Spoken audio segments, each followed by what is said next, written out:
Brothers and sisters, today's epistle reading brings us quite a bit back.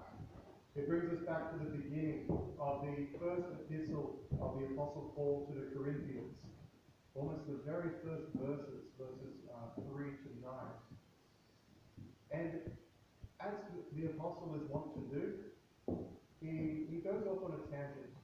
What could be a very, very simple greeting from Paul to the church in Corinth, heartiest greetings. He doesn't choose to do that. Instead, his greeting is much, much longer. He overflows with preaching of the gospel that consumed his life ever since he was called by the Lord. And he says a few things in this greeting. He says, from Paul, a called apostle through God's will, to the church in Corinth, that is, to the Christians in Corinth, those who are called to be saints in Corinth, which is all Christians. And he says, God's grace and peace to you. He thanks God because the Corinthians, for the grace that the Corinthians have, so that they are enriched by him in all their knowledge, in all their words, so that they will have every gift. One of the matters that was discussed in the first epistle to the Corinthians was about gifts of the Spirit. And what are gifts of the Spirit? And are the Corinthians demonstrating gifts of the Spirit? And so he brings that even into his greeting. He says that Christ shall be with you to the very end, keeping you in the faith so that you are blameless at the last day, at the judgment. And he finishes that section saying that you were called by God into the fellowship of Christ. Would that all communication, all letters, all emails would begin so eloquently.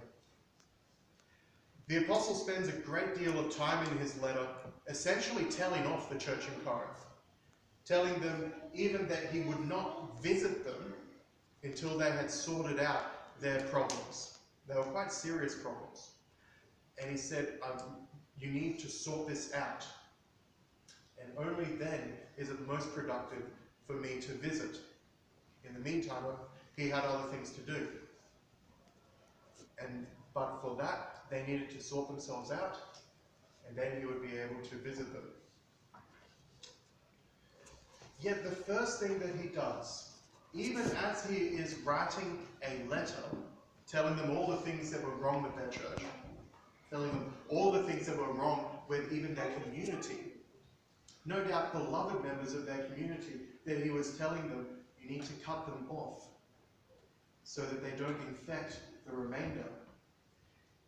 Even as he's writing a letter that would have been written in pain and received in pain, he greets them in love. He recognizes who they are, that these are fellow Christians, co-followers of Christ, and co-members of his body. And he blesses them, even while he's saying that there are serious problems that we wouldn't stand for today. Even while he says that, he blesses them to start his communication with them. And this teaches us how we are to be with other Christians. That we are to be excellent to one another, recognizing that each follow Christ, that it is to Christ that we are responsible. It's very easy to look at others and to evaluate. And this is something that we ought not do. We can follow Paul's example in this to bring us to a more excellent way, as he says later on to the Corinthians. And it also teaches us how to be with non-Christians. Paul, of course, was writing to a church, to existing Christians. Yet it nonetheless teaches us how to be with those who don't follow Christ, that we are likewise to be excellent.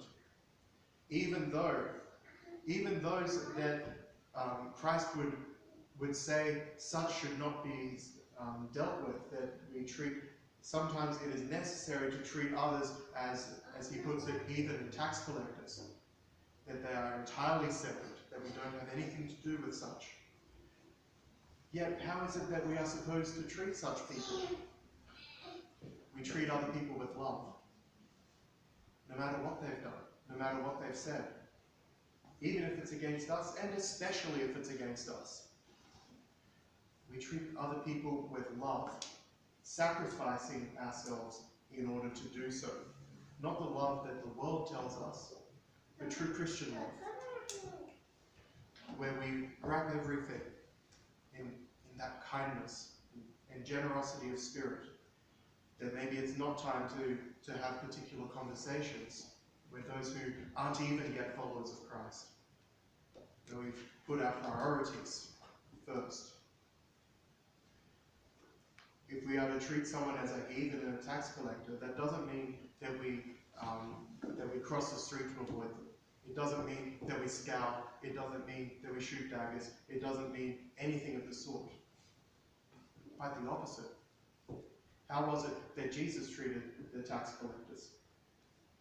Treated them extraordinarily. Extraordinarily. And likewise we are to do. To treat such with love. Christian love is not without truth. It doesn't disregard truth. But it wraps it with love. With that self-sacrifice for the sake of the other. So brothers and sisters, let us learn from this greeting. And let our communication be likewise. To greet those around us. To bless those around us. To recognize God in everyone around us. Amen.